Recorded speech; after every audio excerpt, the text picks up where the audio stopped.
Every year we hear about active shooters in our schools, malls, movie theaters, churches, airports, and hospitals. What can we do to prevent these tragedies from occurring?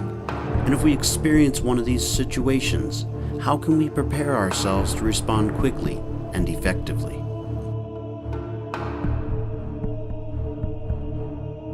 Violence is not spontaneous. Typically, there are warning signs. Often someone has seen, heard, or sensed something that creates concerns. But in some cases, they choose not to report anything. Reporting concerns is a vital step in preventing acts of violence. We must reach out and address problems at the earliest signs of danger. Often people are reluctant to report concerns. Fears of retaliation, being perceived as overreacting, doubting their suspicions, not wanting to get involved, or even fearful of becoming a target of violent behavior may stop an individual from reporting their concerns. It is important to file reports when you see something disruptive or experience threats. Anytime someone has that gut feeling, it needs to be reported.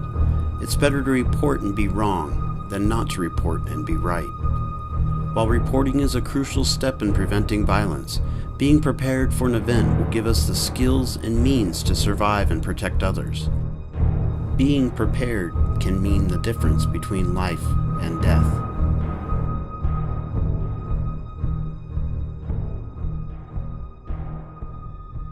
The best way to prepare is to take a proactive stance. It's not being paranoid or convinced violence will break out, but it's being confident that if violence occurs, you have a plan to protect yourself and the others in the surrounding area.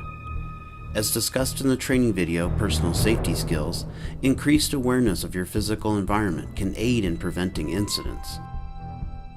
One way to evaluate your surroundings is to perform a safety walk. A safety walk will identify dangers in your work area.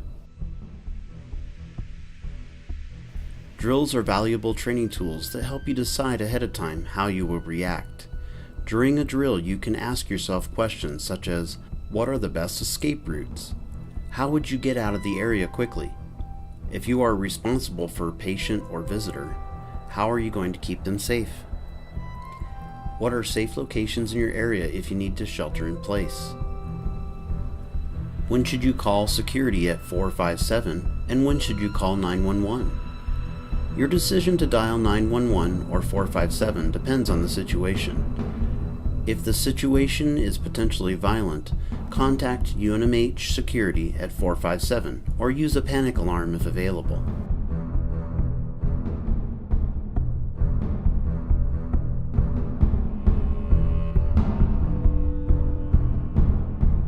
The brain is like a computer, and if properly programmed, it responds accordingly. When suddenly faced with a dangerous situation, the brain stops conscious thought and shifts into automatic response mode. If the brain has been properly programmed through mental conditioning, it responds with, oh yes, if this happens, then this is how I will handle it. If the brain was not programmed, you will not respond, or you will respond too late.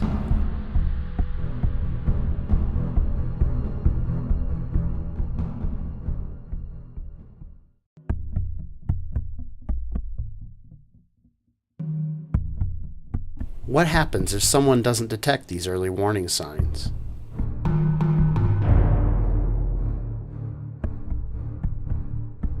Hey, doctor!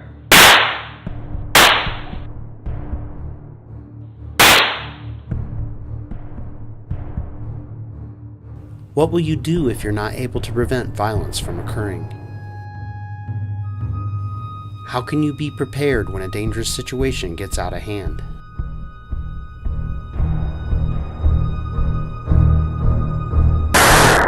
If the individual has a weapon and is threatening to hurt someone or is actively harming someone, call 911. Always dial 911 when there is a code silver situation.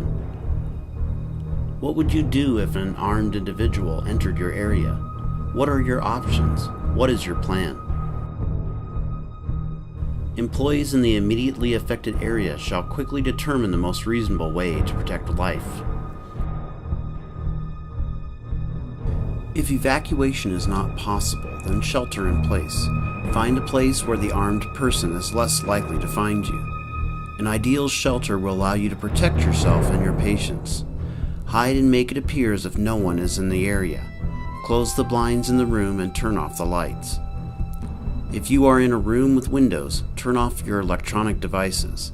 The sound and light from phones could give away your location. If you are in a room that doesn't lock, such as a patient room, use the examining table to block the door. Silence your cell phones and pagers. There's somebody with a gun. Get down, hurry. Tell me to push the bed. Get back here and push.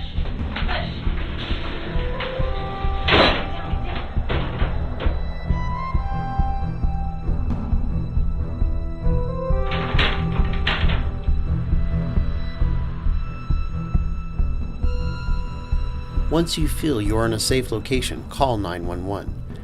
Information to provide to law enforcement or 911 operators includes the address where you are located, location of the active shooter, number of shooters if more than one, physical description of the shooter, number and type of weapons held by the shooter, number of potential victims at the location.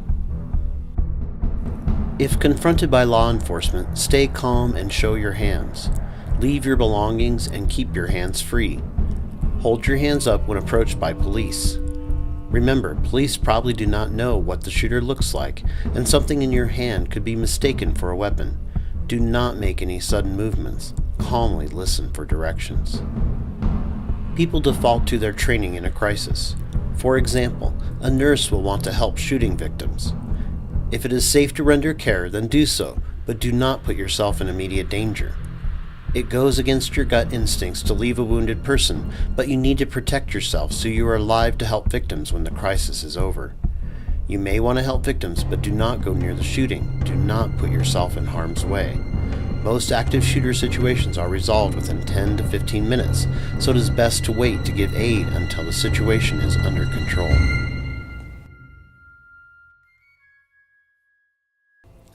There is no cookie-cutter answer to responding in the face of violence. Every situation will be different. Be prepared by having a plan and then committing to the actions that best fit the situation you are faced with. Whatever you do, do it fast. Do not second-guess yourself. Make the most reasonable decision to protect yourself and others around you as quickly as possible.